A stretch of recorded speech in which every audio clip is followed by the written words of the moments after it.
Lijanao anatin'izay raharaha politika izay antsika nanambara moa Andriamatoa Robert Jackson sekretera mpanjakana lefitra misahana ny afrikanina eo anivon'ny departemanta amerikanina ny talatalasa teo fa ho afaka ny zaza Madagasikara raha toka tafatsangana ny gouvernemanta tondra ny fomba fijery mahakasika izay ny ministra misahana ny fifandraisana amin'ny andro mpanjakana.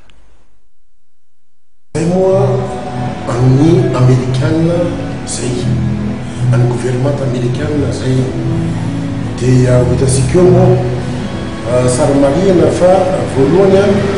miaraky le teneniny hoe miantony voalohany zany a mahatonga an'zareo miteneny zay a dia tsy tia hitako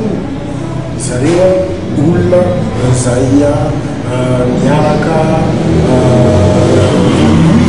tamin'ny raharaha ny misivy sy roa arivo dia azo zany zay zavatra izay satria hoe misy fanonganam-panjakana teto dia miverindreo fa fanonganam-panjakana zany ny zavatra misanga teto iny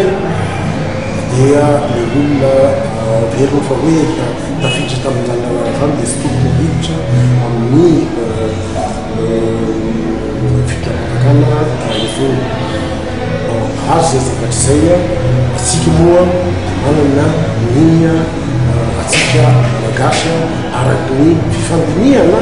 mety hoisy eto Madagasikara sy indrindra eto hoe le tanjona tena atoravana anisany tanjona tena atoravantsika eto Madagasikara nino afa hoe tsy hiverimberenany krizy insongy ka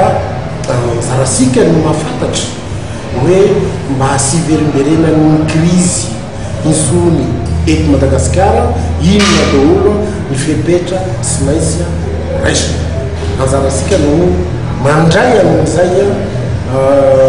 fepetra izay idira fa anjarany ny mpitondra mpanjakana